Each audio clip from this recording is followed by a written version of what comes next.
पापी आपका एमएलए भी है, गैंगस्टर भी है। पापी आप, गुंडा पार्टी आप, इनका सबसे बड़ा समर्थक कौन? इनका सबसे बड़ा समर्थक है गैंगस्टर, जो खुलेआम वसूली करते हैं। और वसूली करवाता कौन है? क्या एमएलए जिसने संविधान की शपथ ली है, उसका काम यह है कि जो निर्दोष नागरिक हैं उनको धमका के, उनको डरवा के, पापी आपका गुंडा एमएलए अरविंद केजरीवाल की सहमति से अब वसूली और एक्सटॉर्शन रैकेट चलाएगा। और आज की इस प्रेस वार्ता में जो ऑडियो क्लिप हम आपके समक्ष रखेंगे, ये नरेश बालिया, पापी आपके और एक्सटॉर्शनिस्ट एमएलए कहूं तो गलत तो नहीं होगा। ये एक गैंगस्टर है, उनके साथ बातचीत कर रहे हैं और ऐसा व्यवहार है जैसे एक माता के दो भाई। बताया जा रहा है, एमएलए बोल रहा है ये फलाना बिल्डर है, इससे रुपए वसूलने हैं। और सांठ-गांठ देखिए, ऑडियो क्लिप में बिल्कुल स्पष्ट है, अंदर डर भी है। कह रहे हैं दूसरे फोन पे बात करते हैं, सिग्नल पे बात करते हैं, पकड़े ना जाएं। लेकिन जब ऑडियो सामने आता है तो उसमें बिल्डर से कहा जा रहा है कि रुपया लेके हवाला के माध्यम से बांट लेंगे आपस में। और अराजक अपराध पार्टी को यह समझना होगा कि जनता ने आपको इसलिए नहीं चुना है कि आप कभी मदिरा घोटाला करें, कभी आप एक्सटॉर्शन रैकेट चलाएं। और ये अरविंद केजरीवाल की सहमति के बिना नहीं हो सकता, क्योंकि एक तथ्य मैं आपके समक्ष और रख दूं। कुछ समय पहले एक और ऑडियो नरेश वालिया, पापी आपके एमएलए का सामने आया था, जिसमें इसी तरह से वो एक्सटॉर्शन वसूली कर रहे थे। और ये दूसरी बार है, मतलब ये एक सिंडिकेट है और आदतन अपराधी बन गए हैं जो एमएलए पापी आपके हैं। मैं सबसे पहले चाहूंगा, ये जो नागरिकों को धमकी दी जा रही है, उनसे वसूली की जा रही है, इसका पर्दाफाश करें। एक ऑडियो आपके समक्ष चलाएंगे और उसकी प्रमुख बिंदुओं पे फिर हम अपनी बात रखेंगे। ऐसे 3 ऑडियो हैं जो आपके साथ साझा किए जाएंगे, क्योंकि समय को ध्यान रखते हुए एक ऑडियो से आपको कम से कम यह स्पष्ट हो जाएगा कि यह कितना गंभीर मामला है। एक ऐसी पार्टी जो दिल्ली में सत्ता में है, उसका एमएलए वसूली कर रहा है, धमकी दिलवा रहा है नागरिकों को। मैं निवेदन करूंगा वीरेंद्र जी से कि वो इस ऑडियो को प्ले करें। चला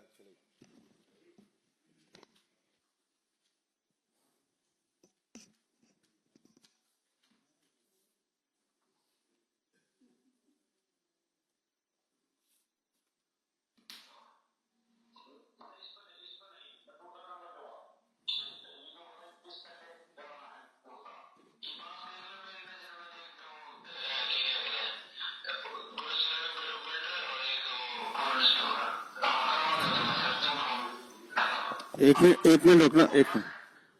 आप सुन रहे हैं कि गैंगस्टर कह रहा है, पहले विधायक बोलता है कि मैं दूसरा नंबर देता हूं, उस पर बात करो। तो वो पूछ रहा है कि मैं गुरचरण बिल्डर और पूरन स्टोर वाले को फोन कर दूं।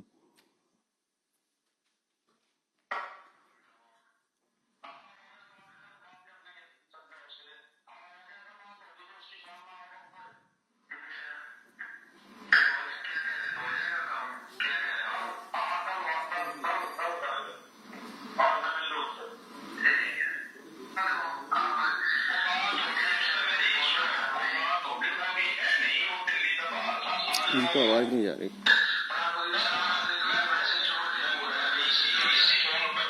आवाज आ रही? एक मिनट रुक जाओ, आप अपने से प्ले करो। कह रहे हैं ऑडियो थोड़ा क्लियर नहीं था तो अपने उससे नहीं, इस पे नहीं, मैं दूसरा नंबर दूंगा। ठीक है, भी ना बताइए किस तरह के कराना है, बता। कि बात देख लो, मेरी नजर में देख तो वो क्या कह रहे हैं, गुरुचरण बिल्डर और एक वो पूरन स्टोर है। आप करवा दो तो मैं कर दूं फोन। हेलो, हाँ बोलो। वो आया था भाई साहब बंदा वो। हाँ हो गया, बात कर लेंगे संजय उससे। हाँ हो गया था, बात होगी फिर उसकी शाम ना होगा तो। अच्छा, फिर वो क्या कह रहा है, हो जाएगा काम? क्या कह रहा है वो? हाँ कल करेंगे, आज मैं मिल लूँ उससे। ठीक है, तो आप वो बात होगी उससे मेरी, सुनो वो बात होगी, वो अभी है नहीं, वो दिल्ली तक बाहर था, आ जाओगा वो। पर आप सामान दे दो तो मैसेज छोड़ दे। इसी फोन पे बात होगी 3 से 4 इसी नंबर पे मैं करवाऊंगा, एक दूसरे मोबाइल में करवाऊंगा उसमें, मेरे को नया नंबर लेकर उसमें कराऊंगा ऐड में, कल कर लूँ, कल तक करवा दूंगा उसमें। फ्री है सब कुछ, वो है ना, कल नंबर मिल रहा है ना, किसर का वो मिल रहा है ना, डिटेल मिल रहा है नू भी ना। ठीक है, अगर उस वाले पर बात कर लो,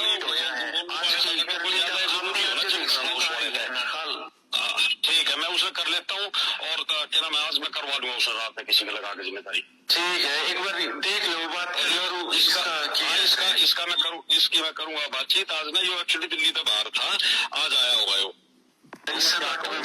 इतने मान दो कदम मैसेज ना हो जाएगा, मन्ना कुछ कराया नहीं, कुछ भी ना हो ना, मैं किसी मानस ने भेजू आप तो ना, और क्या मैं पैसे भी उठेंगे और लेके तो उठेंगे ना, किसी का रोना हो ना कुछ हो ना, मैं किसी मानस को बताऊं ना, मैं किसी मानस ना आप तो भेजू। शाम ने 7 बजे मैंने बुला रखा हो आज।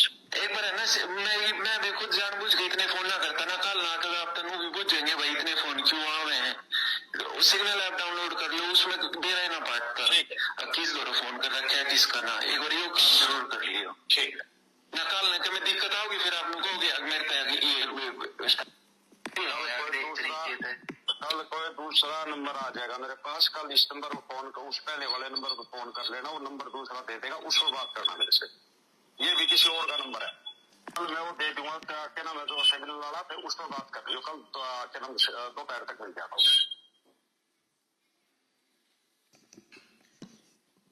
जैसा आपने सुना, ये कुछ अंश हैं, तो इससे जो स्पष्ट हो रहा है, पहले मैं उसको इंगित कर दूं।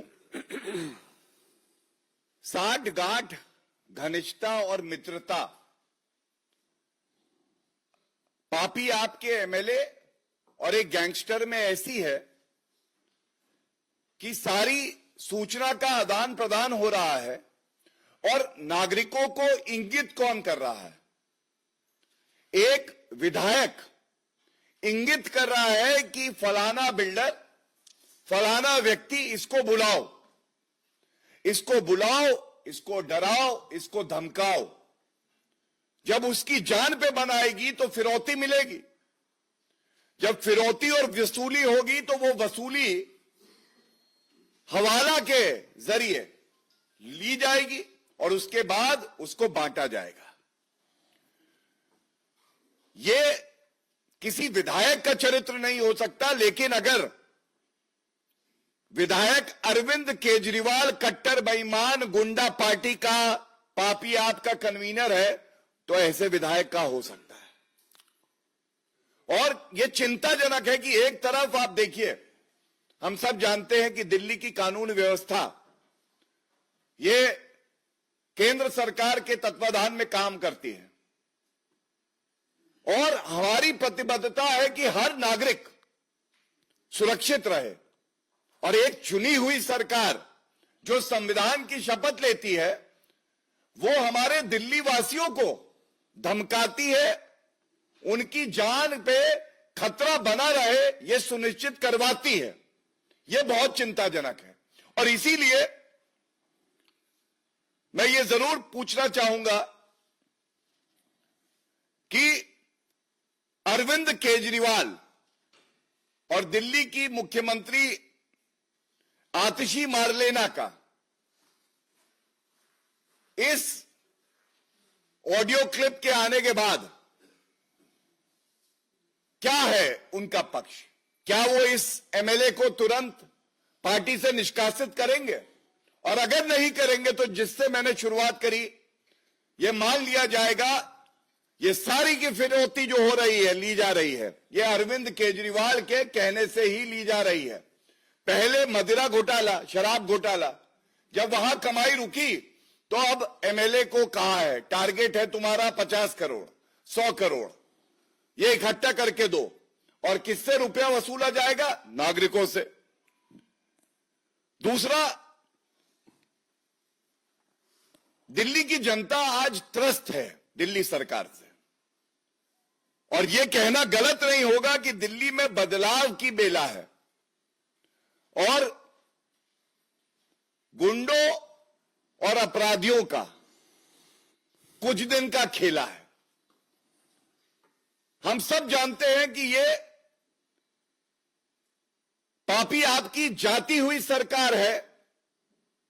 दिल्ली विधानसभा के चुनाव हैं और जनता सुनिश्चित करेगी कि ये विपक्ष में भी ना आए, ये जनता सुनिश्चित करेगी। लेकिन जब तक आप सत्ता में हैं, क्या जनता ये डिजर्व करती है कि इस तरह के फिरौतीबाज, वसूली वाले विधायक पापी आप देगी और उन पे कोई अंकुश नहीं लगाया जाएगा? ये स्पष्ट करना चाहिए। और इसके साथ ये कहना भी गलत नहीं होगा that Delhi deserves better, Delhi deserves better, and I must read a list. ये अपराधियों की, गुंडों की, भ्रष्टाचारियों की, गैंगस्टर्स की, वसूली करने वालों की पार्टी बन के रह गई है। ताहिर हुसैन, दिल्ली दंगों का आरोपी, जेल में। केजरीवाल ने एक शब्द नहीं बोला, दिल्ली में दंगा भड़का रहे थे। अरविंद केजरीवाल स्वयं मनीष सिसोदिया शराब घोटाले में बेल पे, पहले जेल पे फिर बेल पे। अमानतुल्लाह खान, ये एक नागरिक को इतना पीटते हैं क्योंकि वो ईमानदारी से पेट्रोल पंप पे अपना काम कर रहा था, अरेस्ट होती है, उसके बाद बेल पे बाहर आते हैं। इनके एक विधायक और पूर्व मंत्री रहे हैं, उन पे बलात्कार का आरोप लगता है। सोमनाथ भारती विधायक, इनके ऊपर डोमेस्टिक वायलेंस का आरोप लगता है, केस चल रहा है।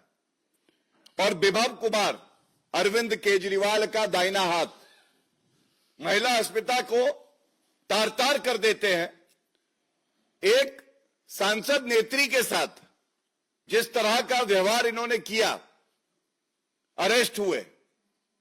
तो ये बेल और जेल, ये है पापी आपकी सच्चाई, और उसमें आज फिरौती और वसूली जुड़ गया है। ये बेहद ही चिंताजनक है। आपके साथ सारे ऑडियो क्लिप्स साझा किए जाएंगे और जो सवाल हम लोग उठा रहे हैं, हम ये सुनिश्चित करेंगे कि ऐसी वसूली पापी आपकी सरकार को उखाड़ के फेंक दिया जाए। और जैसा मैंने कहा, दिल्ली की जनता डिजर्व्स बेटर। इनको विपक्ष में भी कोई भूमिका ना मिले, यह हमें यकीन है कि दिल्ली की जनता सुनिश्चित करेगी। और इस लड़ाई को हम तब तक लड़ते रहेंगे जब तक ये वसूलीबाज, ये फिरौती मांगने वाला, इसको अगर माफिया और गैंगस्टर कहा जाए तो गलत नहीं होगा, इसको पार्टी से निष्कासित ना किया जाए और कानूनी कार्रवाई जो होगी वो इसके खिलाफ हो। और ऐसे दरिंदे की जगह, और अगर अरविंद केजरीवाल उसको बढ़ावा देते हैं, उनके इशारे पे ऐसा काम होता है, तो ऐसे दरिंदों की जगह केवल जेल की सलाखों के पीछे है। मैं निवेदन करूंगा वीरेंद्र जी से भी कि कुछ और प्रमुख बिंदुओं पे वो आपका ध्यान आकर्षित करेंगे। गौरव जी जो लिस्ट बता रहे थे, उसमें दिनेश मोहनिया, प्रकाश जरवाल, अखिलेश त्रिपाठी, जितेंद्र तोमर, लंबी फहरिस्त है। सत्येंद्र जैन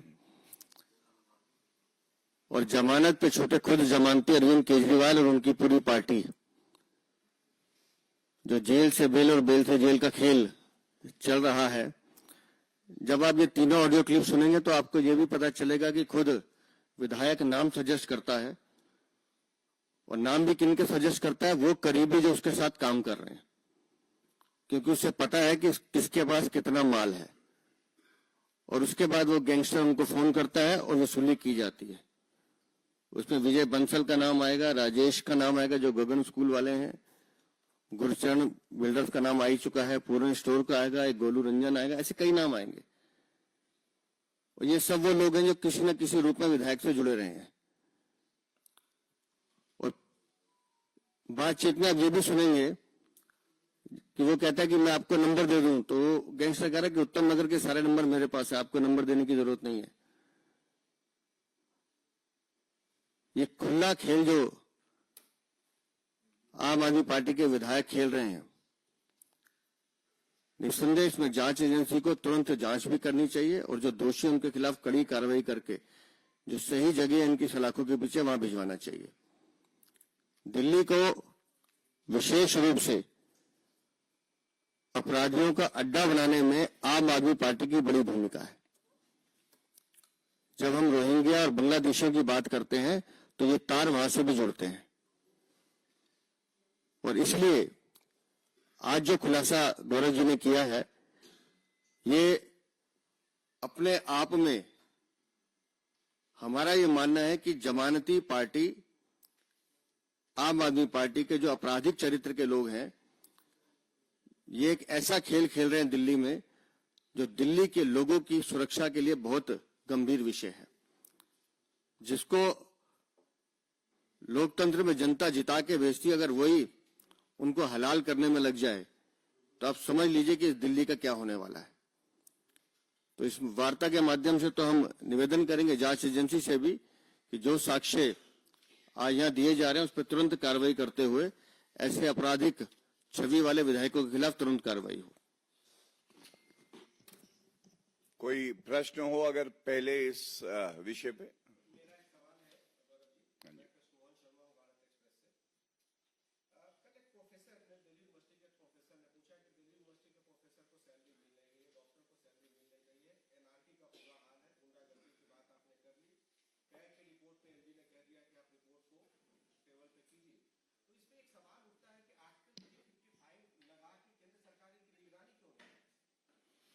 देखिए, आपका सवाल बहुत अच्छा है, लेकिन हम सबसे पहले तो संविधान के प्रति जो है पूरी तरह से प्रतिबद्ध हैं। दूसरी बात, आप जानते हैं कि चुनाव की बेला है, कुछ महीने की बात बची है, और जनता जनार्दन होती है। जनता जब इंसाफ करती है तो ऐसी चोट लगती है अपराधी को, वसूली वाले को, कि वो हमेशा याद रखता है। और इसीलिए प्रेस वार्ता का मुख्य उद्देश्य ये है कि इनकी जो काला चरित्र है और जो वसूली चरित्र है ये आपके समक्ष रखें। और ये गलत नहीं होगा कहना कि आज पापी आपकी सरकार मुख्यमंत्री आतिशी मार लेना नहीं चला रही है। ये कोई चला रहा है तो गैंगस्टर, क्रिमिनल्स, फिरौतीबाज, और ये चिंता का विषय है।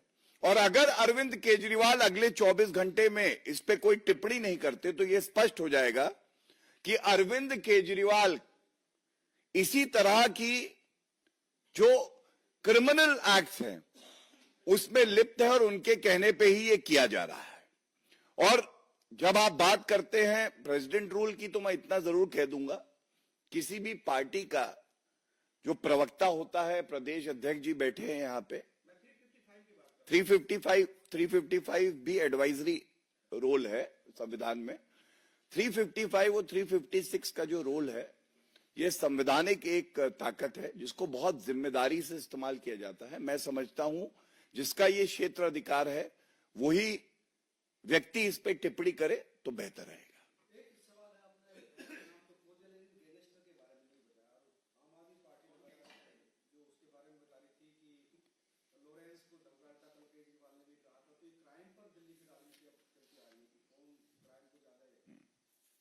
गैंगस्टर का नाम जब आपको ऑडियो क्लिप्स भेज दिए गए हैं, आप देखेंगे तो आपको मिल जाएगा। और बहुत जिम्मेदारी से जो तथ्य आपके समक्ष रखे हैं वो इसलिए ही रखे हैं कि जो चौथा स्तंभ है मीडिया, ये जानकारी ले कि किस तरह के खतरनाक गैंगस्टर के साथ दिल्ली की सरकार व्यवहार रखती है, रिश्ता रखती है, घनिष्ठता रखती है और नागरिकों को धमका रही है। मेरा इसमें एक चीज और जोड़ देता हूं। पिछली बार एक जिसका जिक्र गौरव जी ने किया था कि एक वीडियो ऑडियो लीक हुआ था, आप उस घटनाक्रम को भी जोड़ लीजिएगा। जैसे ही वो ऑडियो लीक होता है, नरेश बालियान अगले 20-22 दिन के लिए ऑस्ट्रेलिया चला जाता है, दिल्ली छोड़ के गायब हो जाता है। तो ये भी देखना पड़ेगा जांच एजेंसियों को कि आज के बाद कहीं वो फरार तो नहीं होने वाला।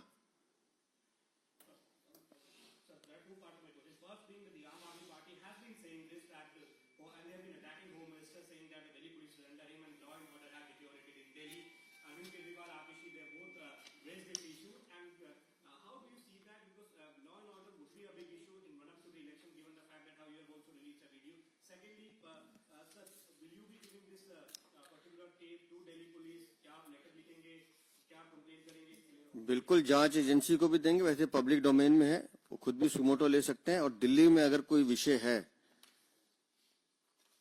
तो भ्रष्टाचार है, टूटी हुई सड़कें और गड्ढा है, बिजली के बढ़े हुए बिल हैं, गंदा पानी है जिससे पिछले 1 साल में सरकारी अस्पतालों में 21,000 लोग मरे हैं, बहता हुआ सीवर है, यमुना है। इन विषयों से भागते हुए अरविंद केजरीवाल बार बार दूसरी दिशा में जाने की कोशिश कर रहे हैं। देखिए, सबसे पहला प्रश्न जो है, जो मूल प्रश्न है, जो फंडामेंटल प्रश्न है, क्या ऐसी पार्टी के कन्वीनर को कानून व्यवस्था पे प्रश्न उठाने का कोई नैतिकता बची है या नहीं, जिसकी